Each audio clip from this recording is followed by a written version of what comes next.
Studio Pro 8.1 just dropped, and today we're going over the top new features. Okay, so first and foremost, we have one that people have been asking for a very long time, and that is a native pitch correction plugin. Here it is, it's called Vocal Tune. And now if you take a look at the top, starting off here, we do have some presets that you can go through, but of course you also have the manual controls at the bottom. Now the way this plugin works is that you're going to first, of course, select your root note and your scale, so essentially whatever key your song is in, and then you're going to adjust the correction percentage. And so if I turn this on, you can see it start working, and as I mentioned, you can start to adjust the correction percentage here with this knob. Now, if you do want that sort of T-Pain and Cher effect, then as I turn this up to 100, you could hear how we're starting to get a little bit of that. However, if you want to accentuate it, then what you want to do is mess around with the vibrato knob. Now, I'm not a singer, so don't kill me, but the way that I understand it, the vibrato is that sort of fluctuation between pitches and notes. And so if you go towards 100%, you're going to start to smooth that out.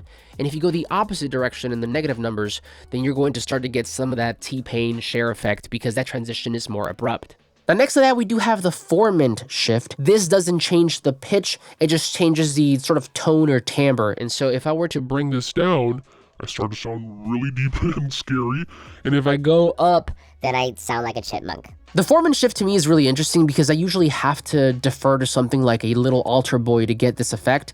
And a lot of times what I do is I will automate it and then only apply it on certain words or phrases to give me that sort of like black bear effect. Now, listen, I know that people already have their preferences whenever it comes to vocal plugins. I know vocal chains are very personal, and if you're already a sort of Metatune guy or an EFX girl or whatever, then that's fine, keep using that.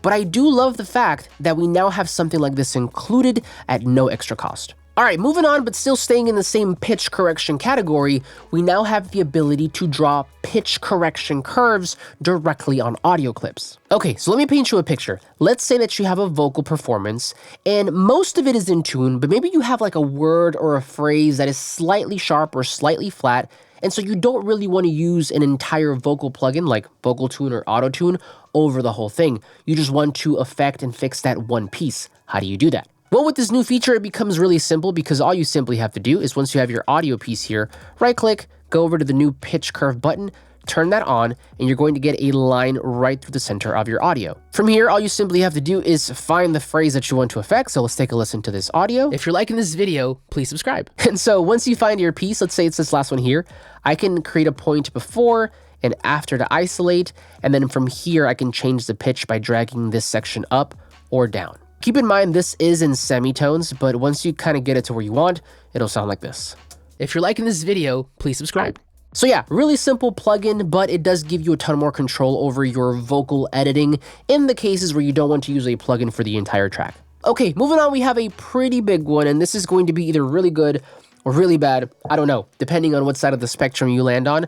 But Studio Pro, starting today with 8.1, has a natural integration with Moises AI. I'm not too familiar with Moises AI as a company, but essentially, from what I understand, they became popular by allowing people to separate stems. But okay, if you open up your browser, we're going to have a new tab here called Moises. Now with this integration, you still get that feature, separate stems, but you also get the ability to generate stems, which we'll talk about in a second, and the ability to convert your voice. Now, I know what you're thinking, Ivan, doesn't Studio Pro already have a stem separation algorithm? It does, so I find it interesting that we now have two ways to do the exact same thing in Studio Pro. I'll probably do a separate video comparing both of them, but essentially, yeah, so you have separate stems here with Moises, and the way this works is that you can click on here, and you could either import a file from your computer, or you can simply select something that is already in your session. For that second part, all you do is click on your audio, go to current selection, and then it's going to basically render the audio. And once it's done, you just simply pick whatever you want. So if you want vocals and instruments, vocals, bass, drum, and others, backing vocals, so on and so forth. It is important to note here, though, that the hi-fi selection, which I believe is just kind of like their upgraded quality separation, if you will, is only available if you have a Pro subscription. In any case, once you make your selection, simply hit Separate Stems, and it gets to work. And so there you have it. It works exactly the same as the native one that we have here in Studio Pro. And like I said, if you guys want, I can do a separate video covering which one's best or what the differences are. But just know, now you have two ways to separate stems in Studio Pro. Okay, next up we have the ability to generate stems. And I know this one's going to be most likely the most controversial one because AI currently, specifically generative AI in music, is very polarizing. Anyway, this works the exact same way as the separate stem option because you can bring in files from outside of your computer, or you can select from whatever you have in your session. So let me show you that in real time. Let me record a quick little chord progression here, and then we'll see if we can generate some drums.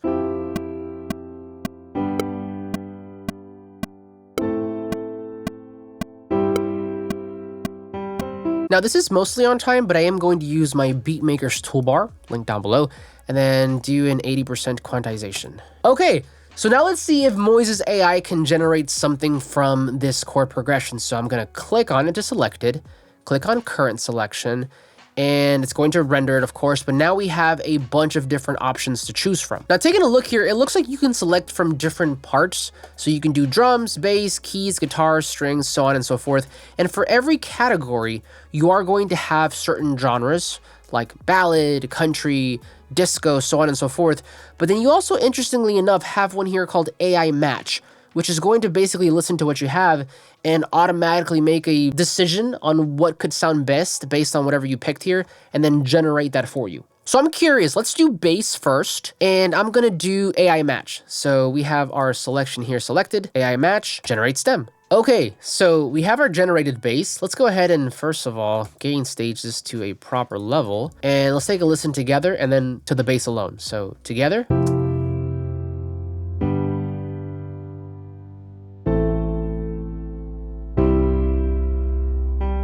Interesting. Okay, so let's try to generate some drums here. I'm gonna click on my chords again, generate stems, current selection, drums, and let's hit AI Match again. Okay, drums are done. Let's see what we got.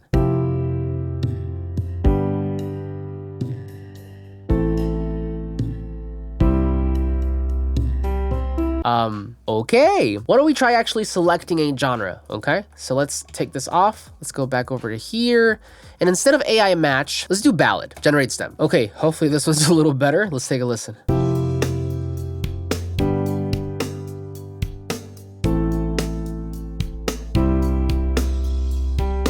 Okay, the very last thing that Moises AI brings to the table here is something called Convert Voice. Now, admittedly, this is the one that I've played with the least because I was really interested in the generation and stem separation. So let's see. If I were to select a piece of audio here, so the same from before, hit Convert Voice, current selection. Oh, it has to be 3 seconds long. Okay, let's try something else. Hey there, this is Ivan. We now have a lot of AI features in Studio Pro. Is it good or is it bad? Let me know down below. Cool, so let's select that and then go over to current selection. Yeah, it looks like it's able to transform your voice into something else. Oh my God, this is kind of scary. But what would I sound like if I was Amy? Convert Voice. Oh man, I'm really scared to play this, but here we go. Hey there, this is Ivan. We now have a lot of AI features in Studio Pro. Is it good or is it bad? Let me know down below. Listen, I'm gonna save my full thoughts and opinions on generative AI in music for a separate video. I feel like it's warranted at this point. But I do have to let you know, and I'm reading the notes here, they're claiming that no user content is used for training AI models, and users retain full creative rights over all uploaded material, which is good. Again, I'm gonna save my thoughts for a different video, but I'd love to hear yours now. What do you think of this Moises collaboration? Is it good? Is it bad? Let me know down below. Okay, moving on, we have one more headline feature, and it is AI once more, so if you're tired of that, I'm so sorry. But we have what's now called the Studio Assistant. Now, to access this feature, you want to go over to the top right here and click on what looks like a pick icon, and this will open up our very own AI chatbot. Now, if you're familiar with something like ChatGPT or Claude, this essentially is the exact same thing, but in Studio Pro and trained specifically on Studio Pro documentation. Now, in all honesty, I am kind of tired of all the AI chatbots everywhere, but I do think this can be helpful, especially for beginners, people who are coming in and they just don't know how to get around the software. So let's give it a try. Let's pretend that I'm new. And what's the first thing a newcomer might want to do?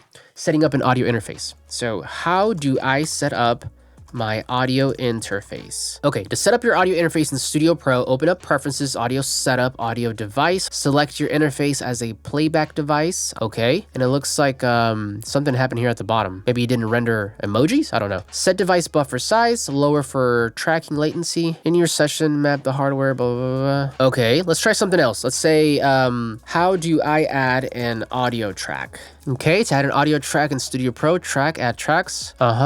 Okay, so a couple thoughts here. Number one, personally, and maybe this is just me, but I learn best visually. If I can see someone do something and then I replicate it, that's how I learn best.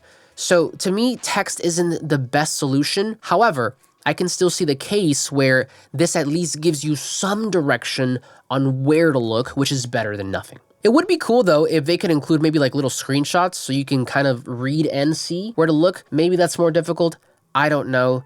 But another thing to point out here is that this is still in beta and it will continue to be in beta even after it releases. From what I've been told, this will be released as a public beta only to Studio Pro Plus members, so you have to be on their subscription service.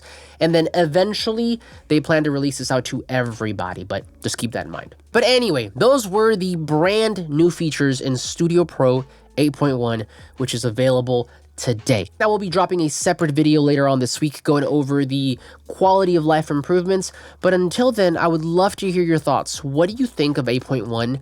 What do you think of the vocal tuning plugin, the pitch correction curves, and of course, all this AI integration? Is it good? Is it bad? Let me know down below. And if you're brand new to the software and you want to know what's new in Studio Pro 8 in general, then you can watch that video right over here.